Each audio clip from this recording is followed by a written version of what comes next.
Сәлем, бүгін ағылшын тілін нөлден бастап үйрену екінші сабақ. Ашық буын және жабық буындағы сөздердің дұрыс оқылуын қарастыратын боламыз. Кеттік ендеше. Буынның өзі ашық және жабық буын деп екіге бөлінеді. Ашық буын дауысты дыбыспен бітсе, бұл ашық буын. Ал екі жағы да дауыссыз болса, онда бұл жабық буын болып табылады. Мысалы деп, мен мына жерге қалам сөзін қазақша келтіріп қойдым, сіздерге түсінікті болу үшін. Қа дегендегі а бізде дауысты әріп, сондықтан бұл ашық буын. Ал лам дегендегі л мен м әріптері, бұлар дауыссыз дыбыстар, сондықтан бұл жабық буын болып табылады.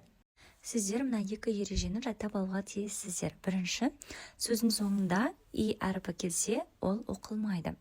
Екінші, ашық буындағы дауысты дыбыстар алфавит бойынша оқылады. Мысалы, а әріпі ей деп, е әріпі и деп. Мысалы, астында take деген сөз тұр. Бұл жердегі а дегенді ей деп оқимыз, сонда тей, артындағы е әріпі оқылмайды. Бірінші ереже бойынша сонда take деген сөз шығады. Екінші сөзде тура бірінші сөз сияқты соңғы е әріпі оқылмайды. У дыбысы ю болады алфавиттегі жазылуы бойынша. Сонда tube болады. Келесі сөз no деп оқылады. Осы ереже бойынша дауысты дыбыстарды айтып жаттығайық, кеттік ендеше. Бірінші әріп бұл бізде а әріпі ей деп оқылады. Менің артымнан қайталаңыздар. Bake, fate, late, hate, name.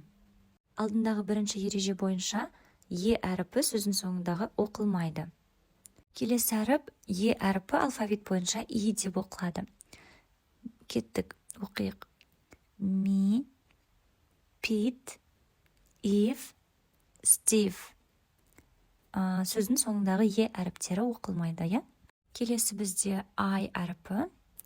Артымнан қайталаңыздар. Dime, kite, like, nine, pine. Әдеттегідей е әріпі оқылмайды сөздің соңындағы. Келесі әріп бізде о әріпі. Артымнан қайталаңыздар. Soil, no, whole, home. Келесі бізде ю әріпі. Менен кейін қайталап отыруды ұмытпаңыз. Tube, noob, fume, mute. Міне достар, бүгін біз кішігірім жаттығу жасадық. Өздеріңіз де қайталап жаттығыңыздар. Бүгінгі сабақ ұнаса, онда лайк басып, колокольчикті басып қойыңыз, келесі сабақты міндетті түрде қарау үшін. Және де қолдаңыздар, достар, парақшаға жазылыңыз.